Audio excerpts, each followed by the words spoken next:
Hello, everyone. Welcome to Community CPA's webinar.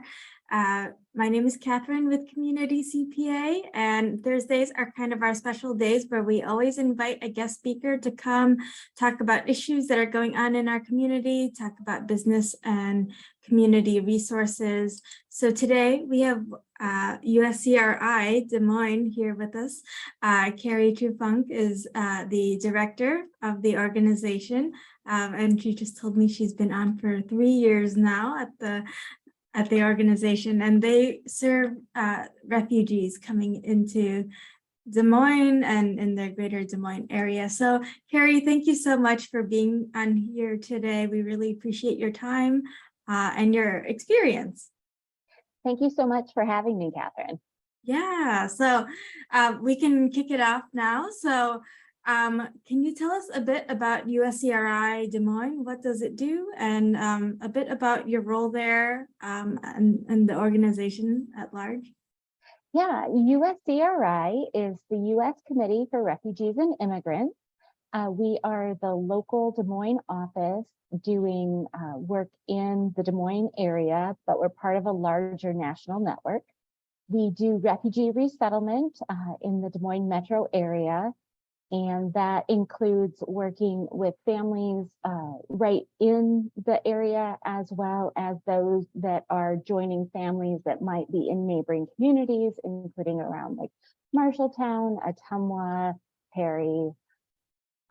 The primary focus of the office is refugee resettlement, which includes, when they get to the airport here in Des Moines, we pick them up and take them to their first apartment and walk with them to help them set up and get adjusted to the United States, helping with initial employment. And then we have some supportive services after their initial resettlement, including low and free legal services to help with green card applications and citizenship applications, help for folks that have chronic or critical physical or mental health conditions, and then some programming for youth as well.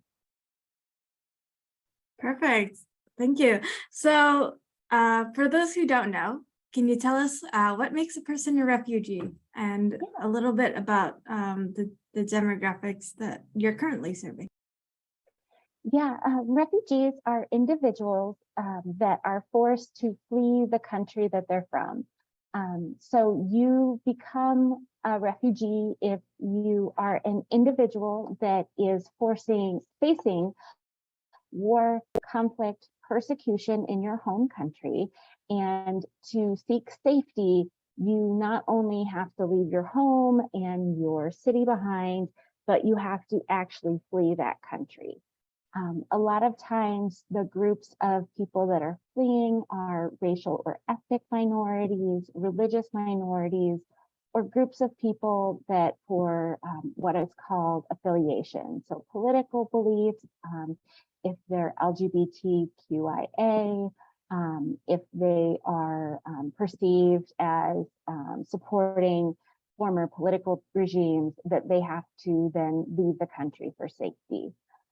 Refugees are then become stateless because they're not able to return home, and the countries in which they flee, they're seeking asylum, so they're not able to live there permanently, but must seek asylum in that country. And then the United Nations extends protection to those individuals. The United Nations High Commissioner on Refugees is the only organization in the world that can actually grant you legal status as a refugee. So all refugees coming to the United States under the U.S. resettlement program have been under the protection of the United Nations, who has worked with the individual to try and find a safe route either to return them to their home country, have them be able to stay in the country where they sought safety or asylum. And when those two options don't work, then they become eligible for resettlement to a third country. Okay, so is it hard then for a refugee to come to the U.S.? Can you tell us a bit about that process? Yeah, so refugees that are coming to the U.S., of course, are coming from other countries. For example, most of the folks that are arriving here in the U.S. Through the traditional refugee admission program are coming from places like Congo, Burma, or Myanmar, Sudan, Eritrea. These are countries that they have been displaced for a long number of years. The typical refugee that is being resettled to the United States has been displaced for at least 17 years. And when they are able to be selected to come to the United States through our resettlement program, it's about a 2-year process from beginning to end. It involves 13 different interviews, biodata collections, medical examinations, and anytime the composition of what we refer to as the case, so the family, changes, some of these steps might have to be repeated or redone.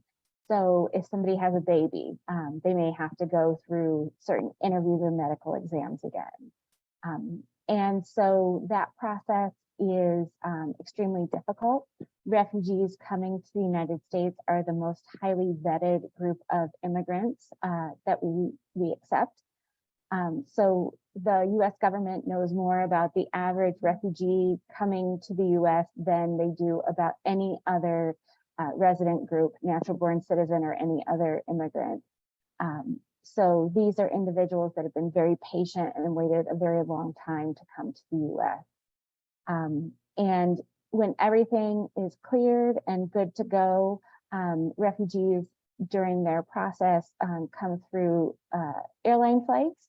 And so they still have to clear through Homeland Security and Border Patrol and Customs as they come through, just like any other traveler arriving in the United States. Thank you. That was very helpful. So obviously, people know that there's a conflict in Ukraine, and there's lots of concern about how we can support them. So, are the people coming from Ukraine refugees? The individuals that are coming to the United States from Ukraine are sponsored and coming through a program called humanitarian parole. Right now, there is a program called Uniting for Ukraine that is going on. President Biden announced it earlier this year, and applications were accepted starting in April. Private individuals or groups of individuals can sponsor a Ukrainian person or family to come to the United States. And the agreement is that during that period of time, they will help them financially, give them a place to live, help them apply for their work authorization and their public benefits, and until they're able to work, provide that sole source of support. The parole is 2 years that they are able to be here in the United States and work. And the reason that the president announced this program is anticipated that many Ukrainians will want to return to Europe after the war is over and it's safe. Right now, there are refugees that were living in Ukraine from other parts of the world that have been displaced, as well as Ukrainians that are seeking UN protection as potential refugees that have been displaced to other countries. As many people know, Ukraine was part of the Soviet Union. And so there are many people that are fearful of the Soviet Union for political reasons or religious or ethnic reasons, because they were part of persecuted groups. So there are definitely Ukrainian refugees, but we're not seeing them in this country right now. That may change depending on what happens with the war and with people that are seeking safety through the UN. But right now, most of the people arriving are coming as humanitarian parolees. Okay, yeah, thank you. That is a helpful distinction. And I'm sure that has helped people get here quicker as well as part of the process. So, Afghanistan, that was a, country that has historically had a lot of conflict. So I know that there were a lot of refugees from there. Are all the people who were evacuated from Afghanistan safely resettled? So We received to the United States about 80,000 people that were evacuated as part of Operation Allies Welcome. They have been resettled to different parts of the United States. Here in Iowa, we received about 1,000 Afghan individuals, a lot of families, a lot of kids. They were excited to start school this year. And there are still a number of Afghans that are slowly being evacuated from the country, that a lot of them worked with our military and our government and with a number of humanitarian aid organizations. They are being processed still for coming to the United States, and that is happening more slowly than the initial evacuation. But all of the individuals that were evacuated last summer have arrived at their final resettlement destination. A lot of people that came through that process also initially received humanitarian parolee status. It is not anticipated that most Afghans will be going back to Afghanistan. It is not safe for most of them to return.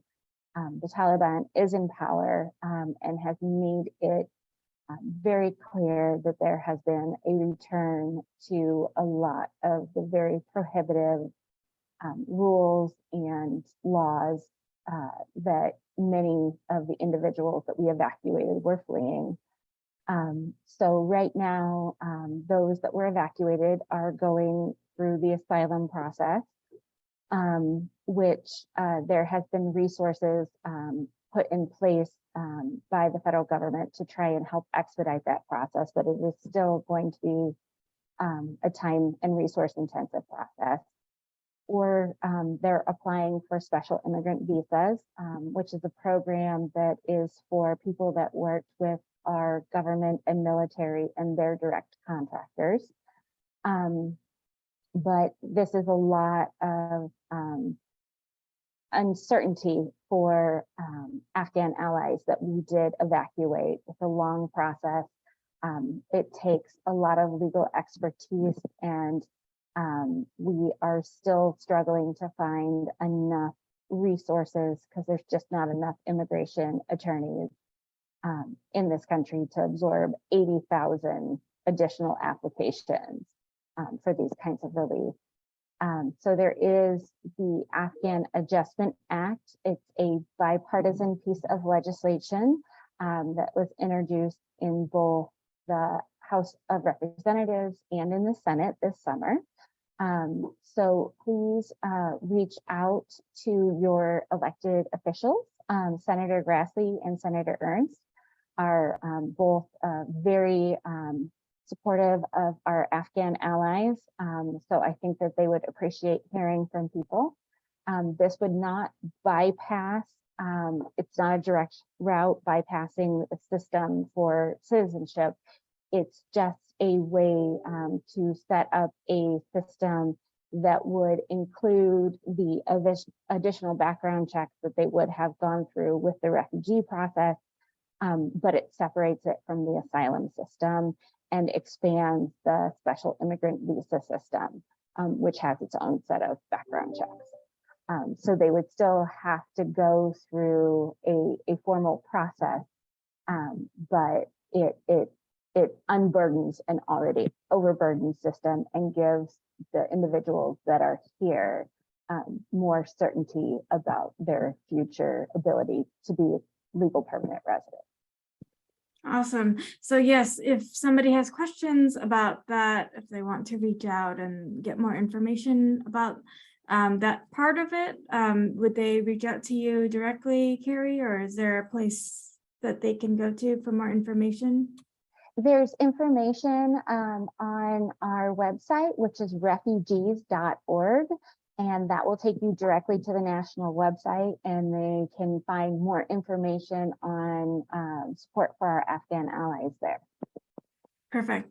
So I heard that USCRI Des Moines is having an event next week. Can you tell us a bit about that? Yes, we are having our annual fundraiser, which is called Welcoming Iowa. The state of Iowa has a great tradition of welcoming refugees, and we like to celebrate that. So Welcoming Iowa 2022 is next Thursday, October 10th at West End Salvage from 5 to 7 p.m. It's going to be a great time. There will be food from various immigrant and refugee owned restaurants. So you can come and sample some West African food. You can sample some Bosnian food. I believe we're going to have some pupusas from El Salvador. So different parts of the world that'll be delicious. Tickets are only $25, and Mrs. Christy Vilsack is our keynote speaker, former First Lady of Iowa. And we will have a panel that is looking back at the last year of Afghan arrivals and what that looked like for our allies that we evacuated. And just a good time to celebrate everything that has happened, and just an amazing year of welcoming new Iowans and our newest neighbors. Thank you, Carrie. So where can people find out more about that event and get involved in your organization? Yeah, we have a website set up for the event. The website is give.classy.org/welcoming Iowa 2022. And it's also on our Facebook page, and on Facebook, we're USCRI Des Moines. Thank you. I think I will try to share a screen here quickly so that people can see it. Is this the page? Yes, that is. Awesome. So yes, if anybody here would like to purchase tickets, it's online. Again, it's through classy.org. And yeah, how can they contact you? What is the best way to reach out? Yeah, at the bottom of the page, I believe there is the email right there, and that comes to an email box that I get. And if I can't answer your question, I can connect you to the right person. Perfect. Thank you so much. I really appreciate you taking the time to share about your organization and the work you're doing, and just to help educate on refugees. So it is very appreciated. So well, thank you so much. Yeah, of course. Following this webinar, I'll be sure to connect you with those who registered to attend. So hopefully you'll get a great turnout at your event here. Yes, thank you so much, Catherine. Yeah, thank you everyone for being on, and we'll catch you next Thursday. Thanks, Carrie.